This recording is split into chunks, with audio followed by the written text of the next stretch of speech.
মুচমুচে স্বাদের আলুরি বানাতে এই রেসিপিটি আপনাদের দেখতেই হবে।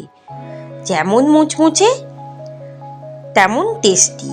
নমস্কার বন্ধুরা, মাই সিম্পল লাইফস্টাইল ব্লগে স্বাগত জানাই। সন্ধ্যাবেলা চায়ের সাথে এই মুচমুচে আলুরি খেতে ভীষণই ভালো লাগবে যদি আমার রেসিপির মতো বানান। দেখে নিন রেসিপিটি। প্রথমে একটা বড় বাটি নিয়ে নিয়েছি, তার মধ্যে দিয়ে দেবো 1 কাপ পরিমাণ বেসন।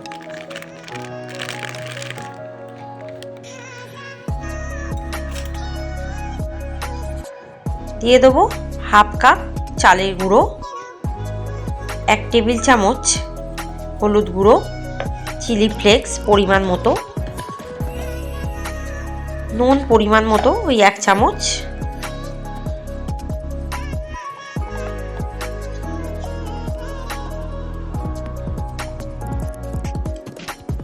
এবার সমস্ত উপকরণগুলোকে মেশাতে থাকবো আমি। প্রথমে ভালোভাবে এই উপকরণগুলোকে মিশিয়ে নেব।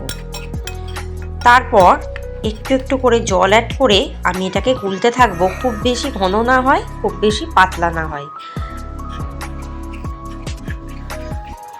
একদম মাপে মাপে এটাকে গুলতে হবে। খুব বেশি পাতলাও না হয়ে যায়, খুব বেশি ঘন না হয়, একদম মিডিয়ামভাবে গুলতে হবে। হালকা যেন ঘন থাকে সেদিকেও লক্ষ্য রাখতে হবে।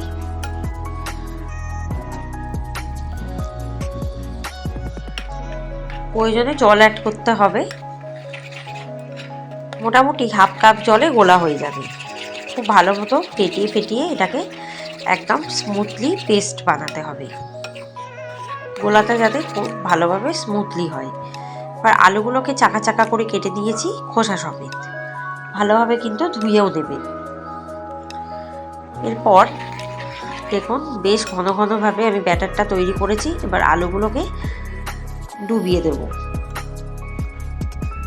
বেশ কয়েকটি আলু এই ব্যাটারের মধ্যে ডুবিয়ে 15 মিনিটের মতো রেখে দেব।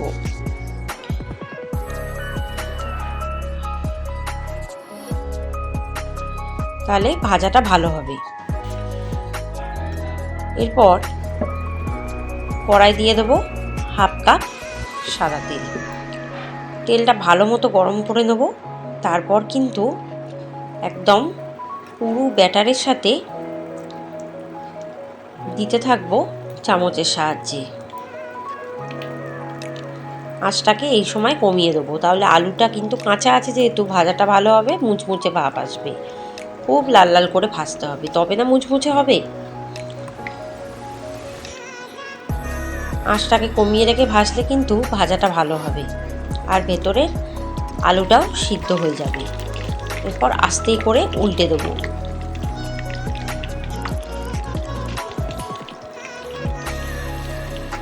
একসাথে লেগে গেলেও অসুবিধা নেই, আস্তে আস্তে ছেড়ে যাবে।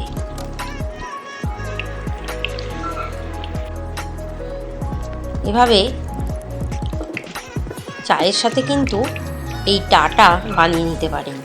খুব মুচমুচে হয় খেতে আর স্বাদও দারুণ আসে।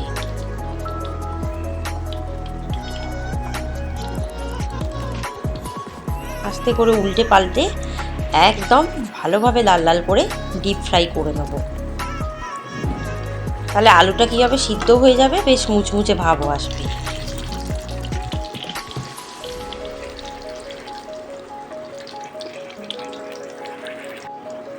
ভাজতে ভাজতে দেখুন কালারটা চেঞ্জ হয়ে গেছে আর আলুটাও কিন্তু বোঝাই যাচ্ছে সিদ্ধ হয়ে গেছে। এটা আপনারা দেখেই বুঝতে পারবেন। এরপর তেলটাকে একদম ঝাড়িয়ে ঝাড়িয়ে কিন্তু তুলতে হবে।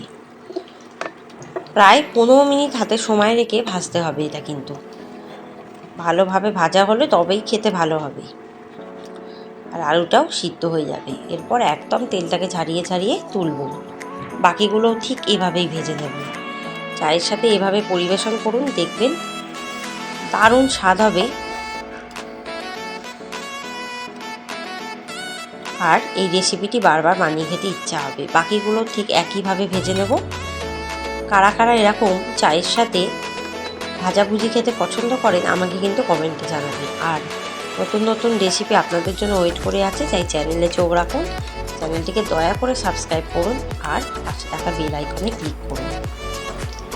চারিদিকে সবার মাঝে শেয়ার করুন। দেখুন এভাবেই বাকিগুলো একই প্রসেসে ভেজে নিতে হবে।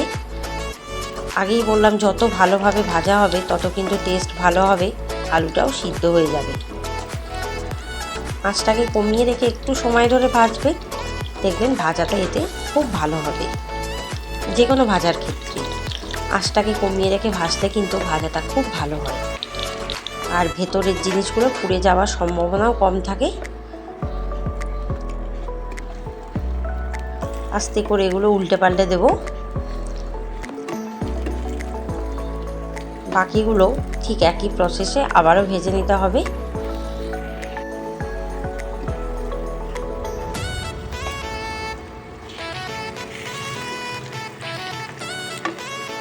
খোসা সমেত আলু দিয়ে ভাজলে এর টেস্টটাই কিন্তু আলাদা হয়।